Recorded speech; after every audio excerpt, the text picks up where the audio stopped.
The 5 o'clock free ride, classic rock, 92.9 KISM.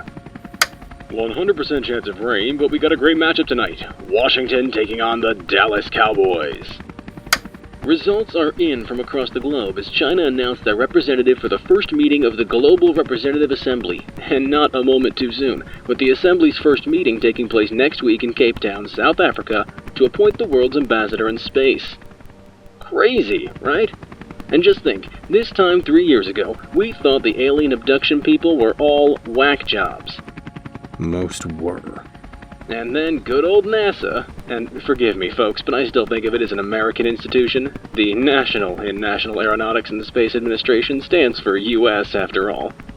They may have kept the acronym, but don't try and sell me this bull about how it's the NATO Aeronautics and Space Agency nowadays. NASA landed men on the moon back in '69, and I don't care if it was a Canadian scientist who invented the warp drive or whatever they're calling it, but it was an American who flew Pandora, am I right? Asshole. So Pandora flew to, I don't know, Mercury and back. Jupiter, dickwad. And all of a sudden it's like, hello humanity, welcome to the stars, join us all in sunshine and hugs, and yeah, we're really sorry about locking you up.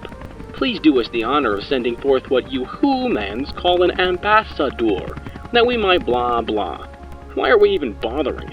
You know what those alien douche nozzles deserve? 2 fingers, 1 on each hand. Tell them to come back once they found Jesus.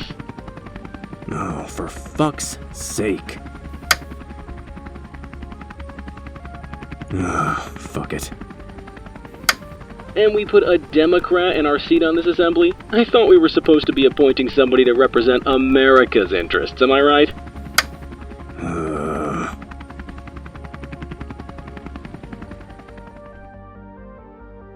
1,500 kilometers above the Arabian Peninsula. Ping NEO tracking. Green. Test EACs. Check. Sublime power to idle. Check. Power to ISDE. Check. Test ERB2. Check. Test ESFALS. Check. Test ESHOD. Check. Pandora mission control, checklist complete. Mission Control Pandora, checklist complete. Copy that, Riley. Scotch Creek reports the package is ready. In your own time. Hey, what is this, Houston? My 5th? 5th, yes. She laughed. And nobody else has even done this once yet?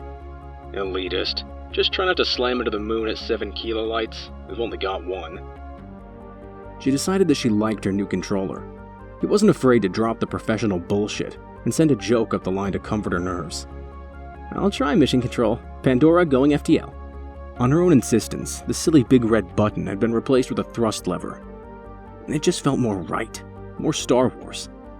Granted, it only output a binary GO command to the navigation computer, rather than providing analog control over the engine power, but it still just felt right to reach forward, grip a solid chunk of plastic and metal, and push it firmly forward as far as it would go.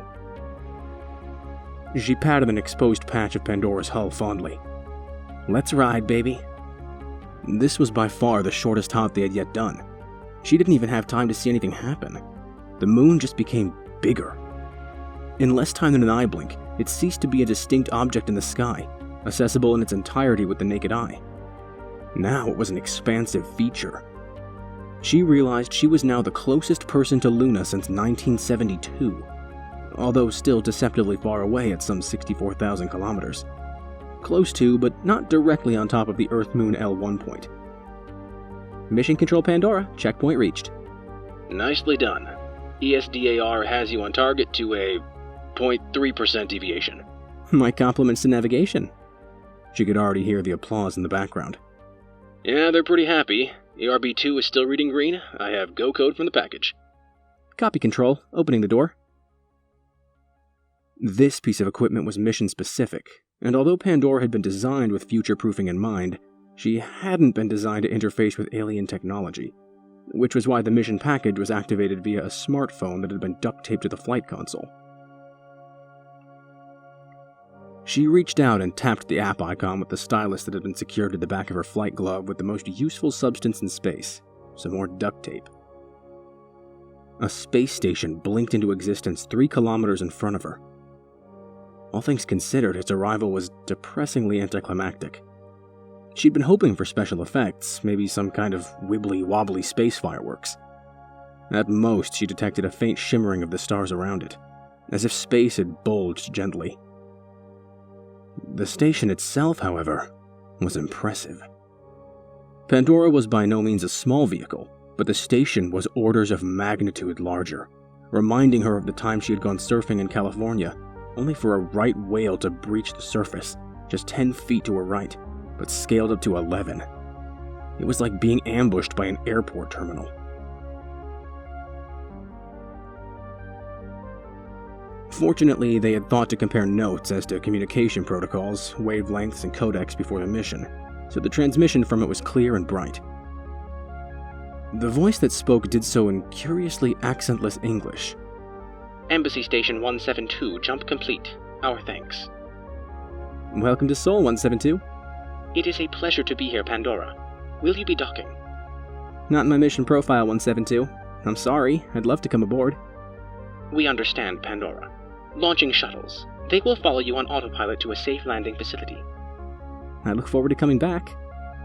We look forward to it too. In fact, we request that you be the pilot who escorts your world's selected ambassador on board. It seems only fair. Riley grinned inside her helmet. Wild horses couldn't hold me back, she promised.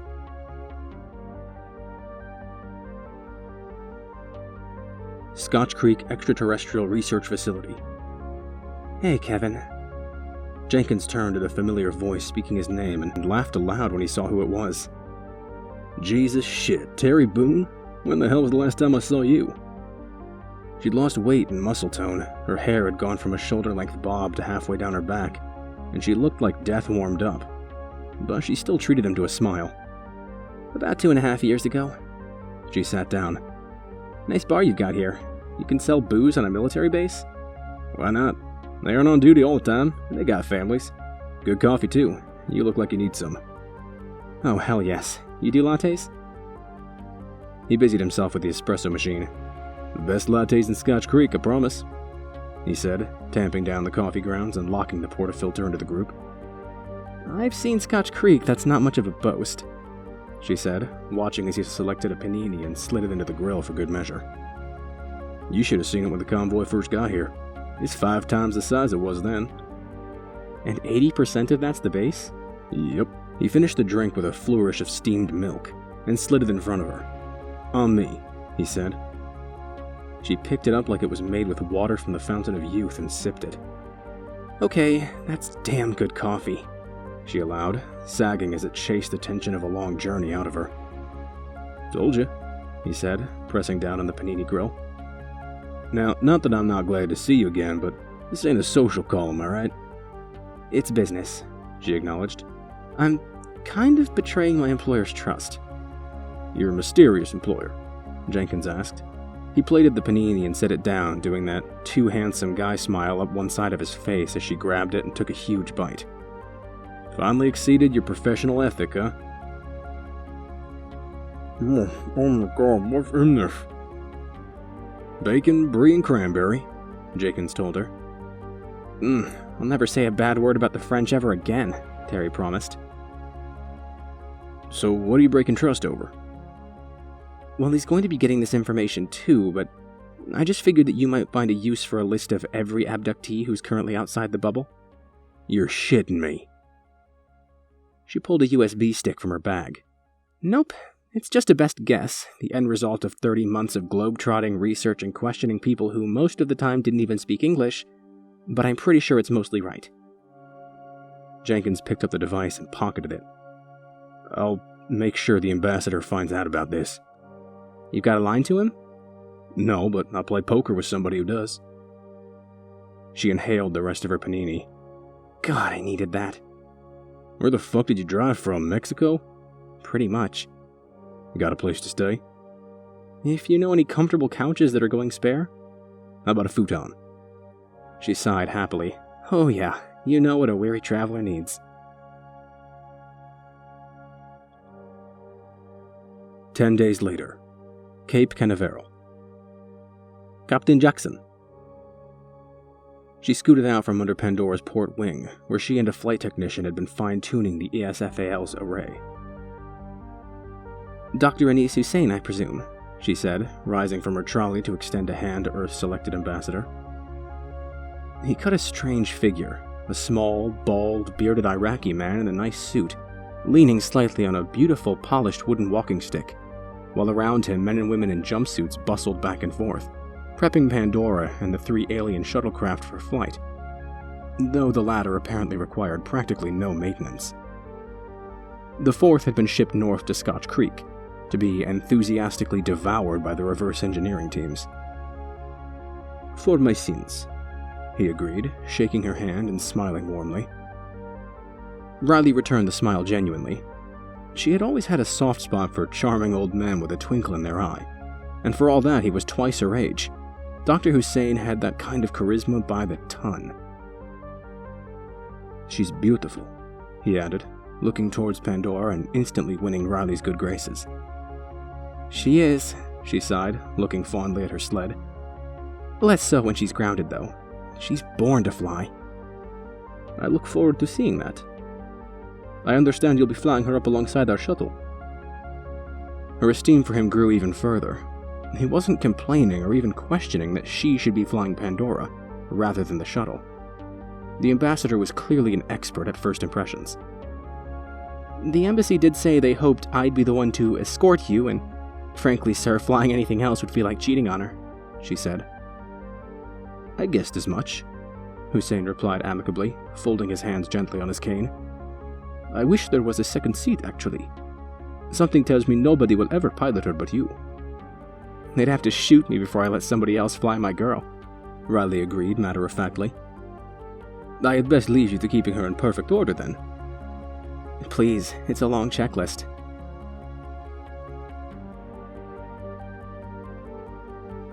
Leaving so soon? Terry sighed. You woke up, she accused. Hey, you're the one sneaking away without saying goodbye. It's not even light out yet. I've been here 10 days, Kevin, she said. She stooped and collected a discarded bra and shrugged into it, trying not to let the way his dark eyes roamed all over her, getting a good last look, affect her. Those 10 days had been enthusiastic. Both of them had made up for a couple of long, dry years. I need to get back. I know, he said, and stood up. She took her own opportunity to get a good look at him as he yawned, stretched, and then put on some pants. I'm not dumb enough to do anything soppy like try and stop you, neither. I just figured you may as well start the trip with a full stomach and a proper farewell. I guess. Come on. Best pancakes in Scotch Creek, I promise. I've seen Scotch Creek, that's not much of a boast. Test ESFALS. Check. Test ESHOD. And check. Pandora Mission Control, checklist complete. Mission Control Pandora, checklist complete. Every time Pandora performed just a little better. Or maybe it was just that Riley herself was becoming more in tune with her sled's foibles, but she could swear that the disconcerting wobble that had defined their previous ESFALS vertical takeoffs was gone now. You alright over there, Limo? She asked of the pilot of the diplomatic shuttle on her wing, as both craft extended their flight surface fields and coasted higher and higher on only a gentle thrust. Jealous of you. This thing handles like my sister's car. That bad? The controls are idiot-proof. Riley made an ah noise of understanding. Idiot-proof meant one thing to an experienced pilot, that you couldn't do half of the things you would like to have available as options. Hey, at least you can scratch your nose, she said, leaning forward to brush that offending organ against the patch of Velcro that had been glued to the inside of her helmet. The helmet was full of little customizations like that, from the Velcro pad to a suction nozzle, in case of a repeat of Luca Parmitano's experience with water flowing freely inside the helmet or, God forbid, Riley vomiting. The whole suit was a testament to the power of cobbled-together solutions to minor irritations, and was designed for long-term habitation, right down to some rather cunning plumbing around the pelvis. She could have worn it for a week and experienced nothing worse than the desperate need for a bath. She noticed with amusement that she had forgotten to remove the smartphone stylus from her glove. Oh well, it would probably prove useful anyway. And you can thumb yours at us. This thing gets 3 kilos tops. You're kidding.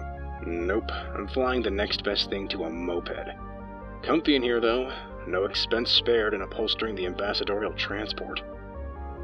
She chuckled. Next to Pandora's sleek yet functional lines that showed off her Lockheed heritage, the shuttle was an uninspiring box that relied entirely on its fields for aerodynamic profile. A team of designers had done their best, stripping off the original beige paint and polishing the metal to a mirror shine, and reportedly filling the interior with tasteful wood and woven fabrics. The original leather upholstery idea had been swiftly abandoned, on the advice that the aliens were almost universally herbivores, and would be thoroughly disgusted by the idea of sitting on a once-living thing's skin, or even a facsimile of one. Pandora alerted her to something with a pleasant beep. "Coming up on Delta Point 1, she said. It was deceptive how quickly space could sneak up on them when the ride was so gentle. "I see it. Slaving FTL to you. Mission Control Limo, escort has the button." "I have it. Mission Control Pandora, escort has the button." "Pandora, Mission Control, you are clear for FTL." She didn't bother making any comment this time, just rubbed the exposed bit of Pandora's chassis for luck, and pushed the thrust lever forward. Again, the moon just blinked larger in the sky, and there was Embassy 172, an impressive tower of white, almost blinding in the sunlight, even through her dark glasses and Pandora's own reactive window tint. 172 Pandora, ambassadorial transport on final approach. Copy, Pandora. The ambassador is cleared for Bay 1. Will you be coming aboard? I will, 172. Pandora requesting permission to land. Permission granted. You are cleared for Bay 3. Pandora, we can't handshake with your landing system. It's giving an incompatible protocol error. Damn it. Riley scrabbled to troubleshoot the problem, then decided it wasn't worth her time. Copy that, 172. Request permission for a manual landing. There was a pause filled with the hiss of solar radiation and nothing more. Pandora, did you just say manual landing? Affirmative, 172. Manual landing. That's... Oh? Right, yes, sir. Pandora, you are clear for manual landing, Bay 3. Copy, 172. Bay 3. Riley shook her head in bemusement as she rounded the station's bulk and lined up on her assigned bay. In fact, of all the maneuvers she had rehearsed in the simulator before Pandora was even built, manually landing on an enclosed flight deck aboard a steadily rotating space station had been one of the first and easiest, and that had been when they still thought she'd have thrusters that required fuel. Nowadays, with an unlimited thrust budget, it was even simpler. Match rotation, nose forward, probe forward ESFALS, and haul herself forward and gently onto the deck. Frankly, she doubted that the computer could have done it any smoother. Compared to landing on an aircraft carrier in the Persian Gulf, landing on Embassy 172 was trivial. By the time post-flight checks powered down and securing her ship had finished, the bay had become a host to a welcoming party of weirdness. She tried not to stare at them as she swung her boots over and dropped down to the deck, easily and buoyant in the light gravity. Oh my god, that one looks just like Rocket Raccoon. Don't stare, don't stare. A short creature with the uncomfortably familiar face beloved by the UFO community the world over approached, trailed by an archway of some kind that moved on a hovering pad, which settled in front of Riley. She tried not to let the fact that half the assembled beings apparently had no issue with nudity bother her. Strangely, the one wearing the most clothing of all of them was the furry little raccoon alien, who was wearing a garment that seemed to resemble a cross between her own flight suit and a pair of dungarees. Captain, if you would be so kind as to step through this decontamination archway before removing your flight suit, you would save us all a great deal of trouble and potential agonizing death, requested the Grey. Up close, she could see that the movements of its mouth bore no relation at all to what she actually heard, which was a pleasant male tenor with a faint hint of condescension? Intellectual superiority? The effect was convincing and humanizing at least. Sure, she said happily and stepped through it, followed by followed by, "Wow, oh my god, that feels weird." The little gray alien stepped forward sharply. "Are you in pain?" he asked, tone tinged with concern. No, just, wow, my teeth have never felt so clean." "Ah, yes. Streptococcus salivarius in particular proved to be exceptionally resilient, as did Staphylococcus aureus, but we beat them in the end. You may remove your helmet now, Captain. We are for the time being quite safe from you." Riley did so, pleased to be out of it, and took the opportunity to scratch an itch above her ear. I knew that stylus would be useful. "Excellent. If you intend on staying longer than 8 hours, we will need to give you a longer-lasting injection, or even, if you are willing, a permanent implant. Until then, I shall leave you in the capable hands of the rest of the crew." Riley watched him go. "Wow, I've had some terse doctors in my time," she said. There was a chittering noise from the space raccoon. Something in his body language suggested amusement, so she decided that the chittering had probably been the equivalent of laughter.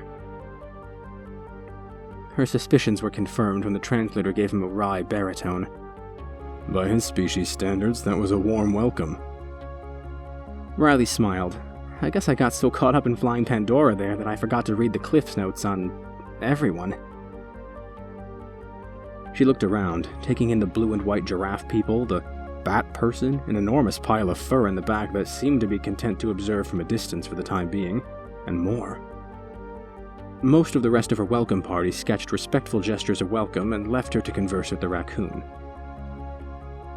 "I can't blame you. It's beautiful." "She is, isn't she?" "She? As you wish. And I've got to say, that was some beautiful flying. I know traffic routing get fidgety over manual landings in their bays, but I've never seen a landing that smooth from anything, muscle or machine." "You're a pilot yourself?" "I am. Officer Guru of Clan Firefang. My species are called Gaiowans." "Captain Riley Jackson, NASA. Human, obviously." "A pleasure. Be gentle, right? You could probably crush my hand if you squeeze too hard." He extended a hand, and it was, to her relief, definitely a hand, an honest tool user's fingers rather than an animal's paw. So she disengaged the pressure seal on her gauntlets, removed them, and shook the offered extremity as delicately as she could, intrigued at how warm and silky the short fur of his hands was. I'm shaking hands with an intelligent alien raccoon. Holy shit. "Want to see Pandora up close?" she offered.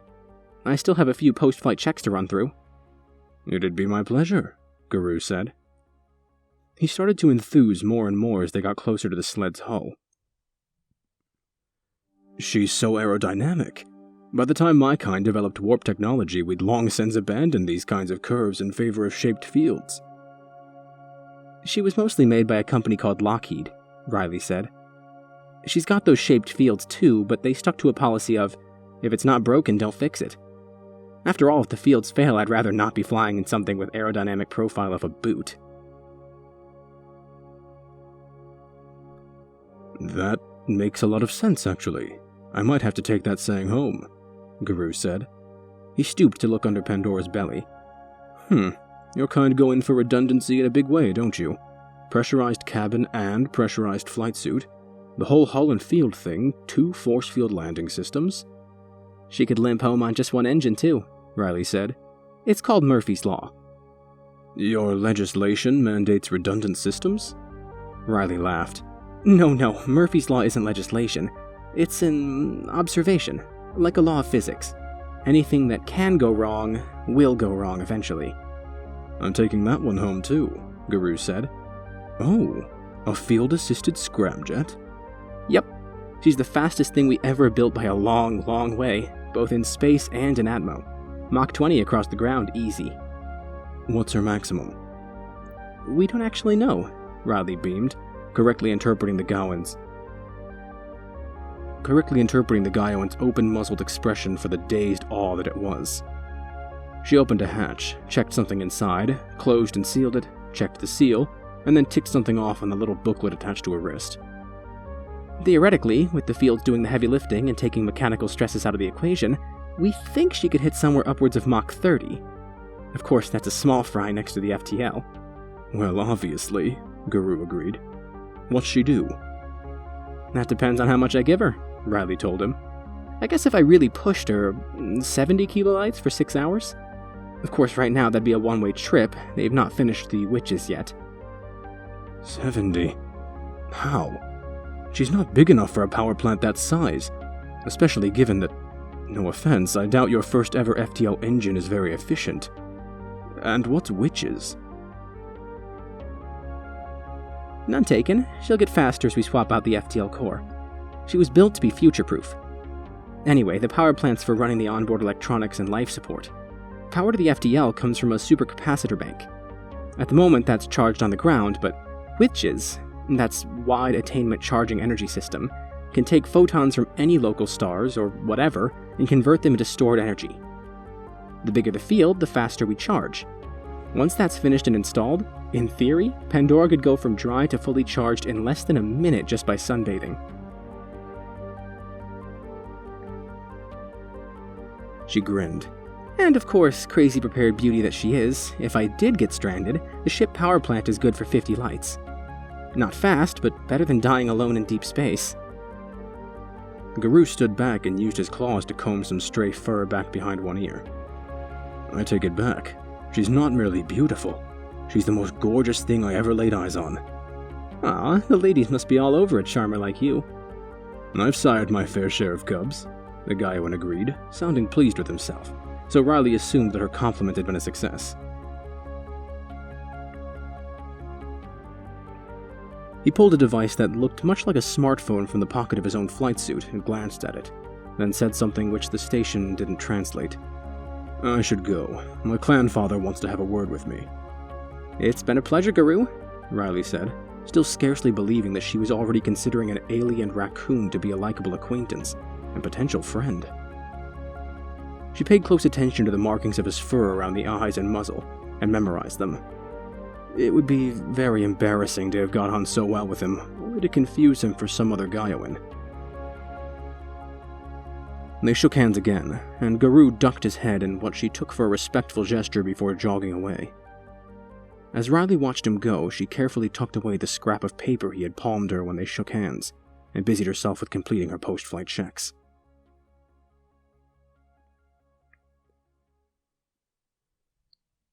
Did you succeed?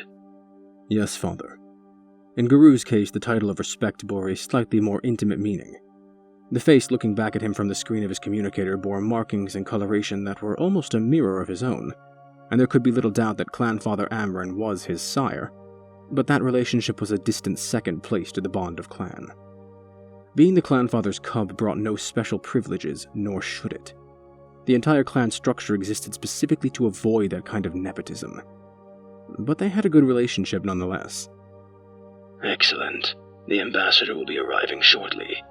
We'll let this mockery of diplomacy play out. The important part has been accomplished. You've done well. Did you find it hard to get into the pilot's good graces? I didn't even have to act. Some of the innovations and philosophy that went into that little ship truly are stunning, and she's hopelessly in love with it. I confess, so am I. If we adopted some of the ideas she told me about into our own craft... Now is neither the time nor the place, brother, the Clan Father reminded him. Guru ducked his head and flattened his ears, chagrined. Yes, Father. Good lad. Take the first frost back to Gao.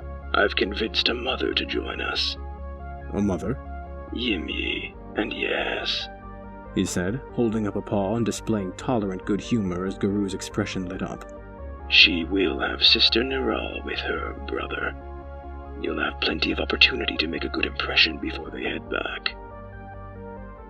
This was by way of being a reward for special success, and Guru could barely contain his gratitude, but the Firefangs prized emotional control and maturity, so he settled for a comst, "Thank you, Father. Good luck with the ambassadors." More fool the others for making us need luck. Father Amren practically spat the word. They can't possibly believe that concealing the existence of the Great Hunt and the Jettison Order will do anything but harm in the long run, can they? Guru asked. I truly have no idea. Gao voted in favor of full disclosure. We were overruled and will face sanctions if I break that ruling during this session. Amron ruffled the fur at his shoulders irritably. Idiots. He recovered himself, giving his jaw a determined set. Guru, making a good impression with the humans is vital. It's only a matter of time before they discover how poorly their people have been treated by the Dominion, especially in response to the Great Hunt. And Gao must get on their good side. Your rapport with their pilot and the influence of the clan of females might well tip the balance. I suppose we're just fortunate that we have the time to move behind the scenes before your note can be raised at the next meeting.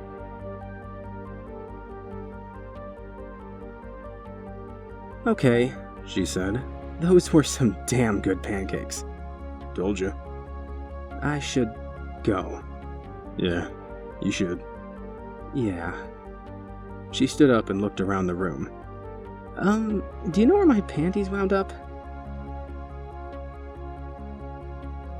Somehow I had expected somebody rather different. A warrior, like his escort. Not, well... The Vizic ambassador signaled the image of Dr. Hussein limping along the corridor, leaning heavily on his stick, even while engaging his aides and staff with avuncular small talk. Not a frail elder? Asked the Rorweir ambassador. You have it exactly. A reminder of their physical abilities would make sense, and instead they're sending us this specimen? Clanfather Amron chimed in at that point, and a few of the ambassadors flinched. The Gaiawan had been inside a privacy field for several minutes. They had all but forgotten he existed. In which case they have shrewdly outplayed you, he commented. A fair reminder to respect their intelligence as well as their muscles, not so? The ambassador for the Kortai Directorate signaled agreement. Humans are not a savage species, gentle beings. They are from a savage world. There is a critical difference, and failing to remember it can only be dangerous. Forgive me, Ambassador, commented the ambassador for the Quimbru, but they eat flesh. That in itself is a mark of savagery. The diplomats shot glances at one another.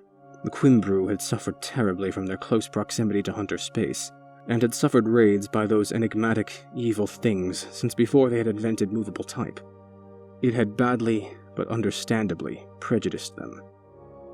So do my own species, Ambassador, Amron reminded him, voice calm and affable. Are we savages to you? The Quimbru wisely chose to maintain a diplomatic silence, but fidgeted sulkily in his seat, and the gathered dignitaries refrained from further conversation until the door opened and the station's security director introduced the human. Dr. Anis Hussein, ambassadors. The ambassadors rose from their seats in a mark of respect as the human limped in and looked around with a faint smile, hands trembling slightly as he rested them on his cane. Well, thank you for the warm reception, he said. We have much to discuss, the Kortai ambassador said. As founding members of, and indisputably the most influential members of the Dominion, it was a tradition for the Directorate's ambassador to speak first on such occasions. But welcome, Doctor. This day has been sooner in coming than in the history of any other species yet known to us, and is all the more wonderful for it. Earth has already made big waves among the interstellar community, and we are keen to see what more of your people are capable of. There was a general murmuring of agreement, and the security director respectfully escorted the human to his own desk, diplomatically arranged as part of the circle, rather than in the interrogative middle of the room. To business then, the doctor said. If I may say a few words. Of course. Excellent. He stood up again, resting himself gently against the table and selecting one of his notes with that same trembling hand. He fastidiously opened a pair of reading glasses, set them on his nose, lifted the note up to peer at it, and then nodded satisfied. Ultimatum from hunters. Demand all humans be turned over else, quote, swarm of swarms, end quote, will raid known human locations. All ships, stations carrying human passengers, advised, jettison immediately. In the ringing silence, he set the paper down and gently tweaked it until its edges and corners were flush with its fellows. He took off his reading glasses, meticulously folded them, and set them carefully on top of his notes, before looking up and skewering them all with a hard glare that bore no relationship whatsoever to the kindly sparkle his eyes had held only moments before. I think, ambassadors, he said, that we are owed an explanation.